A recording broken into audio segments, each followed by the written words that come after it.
Well, good afternoon. I am here with my colleague from the House, Louis Gohmert, to talk about the Ensuring Pay for Our Military Act of 2011.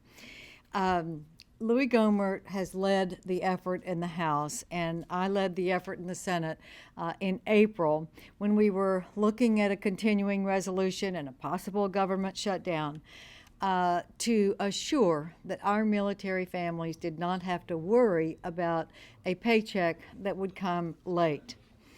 It protected all active duty men and women and those in the Coast Guard and Reserve components that are on active duty. Unfortunately, we now have 3 months past, and it is an even more serious crisis looming. Our legislation, mine is supported by 80 co-sponsors in the Senate. And what it basically does is to say that if there is a shutdown of any kind in government, that the military who are on active duty protecting our country will be paid. Now, I'm not here to say that we are going to have a government shutdown. But I am here to say that they shouldn't worry about it. They should not be looking at the debate going on, knowing that there is a looming deadline on the debt ceiling, and thinking, am I going to get my paycheck? Am I going to be able to pay my mortgage? So this is not an issue that is about whether or not we think that there is going to be a lifting of the debt ceiling. The issue is they shouldn't be thinking about it right now. They shouldn't be thinking about it in a week. And they shouldn't worry for 1 minute, particularly the families who are at home and their loved ones are in harm's way. When we introduced our bill, we got the support of the Military Officers Association of America, the American Vets, AMVETS, the Iraq and Afghanistan Veterans of America, and a grassroots effort that started on a Facebook group that the military family started that now has over 1 million supporters.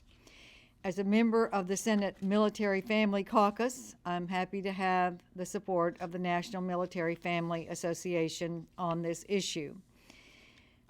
I think that today we are facing a real crossroads in our country.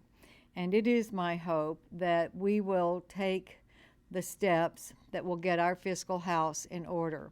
But regardless of what happens, I want to assure that whether it's right now or 3 months from now when something else might happen, maybe the appropriations bills haven't passed, that we go through the end of this year assuring our military that they will not have to worry about not getting a paycheck and missing a mortgage payment or something that would hurt them. I just want to welcome my colleague from the House, Louis Gohmert, who has been a stalwart leader on this on the House side. And I think if we can ever get these bills to the floor, that there will be no question that they will become law.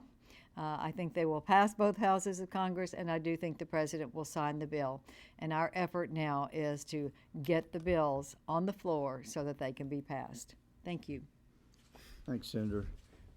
As a House member, I don't know that anybody could ever want a better friend than someone that can put forward a bill that you're pushing in the House and have that senator get 80 co-sponsors on.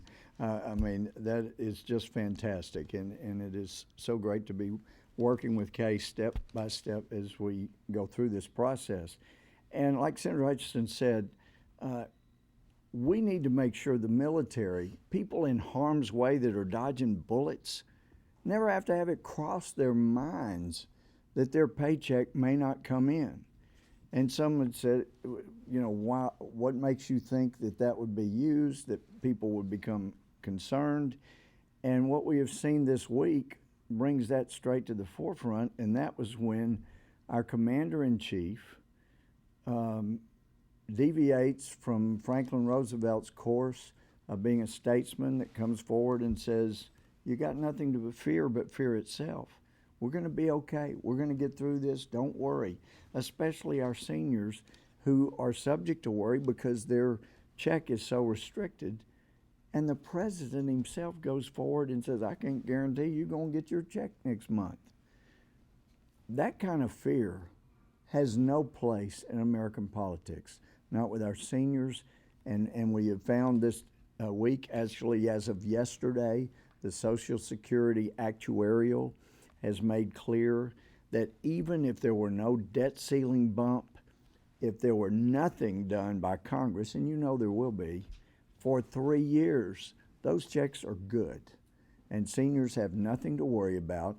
And I hope that the Commander-in-Chief will at some point become an encourager-in-chief instead of using these scare tactics. Likewise, back in April, we heard from military members and military families who said they have heard from their military member in Iraq or Afghanistan dodging bullets for us, for liberty, and they're worried in harm's way whether their check's going to come in. There is no reason for that to occur. And I happen to believe that when the continuing resolution was pushed through, I've had enough fellow House members tell me they voted for it for one reason. They didn't like it, but they were told if they didn't vote for that, then our military wouldn't get paid on time. Our military are doing enough service standing between us and tyranny. They should never have to worry about whether their check's coming in and whether or not they are being used as pawns to get bills passed that might not otherwise pass. Everybody in Congress has to be an adult, and it's time to act like adults and say we're not using the military as pawns in a political game. We're taking that off the table. Seniors, they're off the table. They don't have to worry. The money is there. And now let's talk about what really needs to be done to set us on the right course. So when I leave here today, I'm going straight to the House floor, and I'm filing a discharge petition. Now, there have been a number of bills filed here recently, some great House bills, some that combine different things.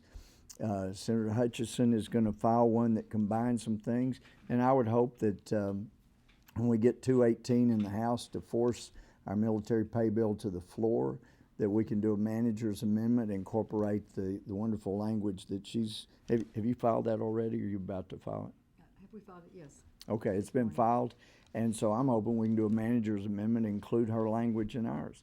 Either way, we're going to get the military covered, and I hope that by your being here today, you can make sure the military gets word. Let your senator, let your member of Congress know that you support this and you want them supporting it. Senator Hutchison's bill in the Senate and in the House, people in the military, people who care about the military, tell them to go to the clerk's desk on the House floor, sign the discharge petition for military pay. If you just mentioned Gohmert, there's only one Gohmert discharge petition in the House, and that'll be for this. We get 218, it comes to the floor, the military's off the table, and we pay tribute to the military as we should be. So, Senator Hutchison, thank you again for your great work. I mean, 80 co-sponsors, do you know how many bills get 80 co-sponsors? This is just fabulous. So thank you for your wonderful work.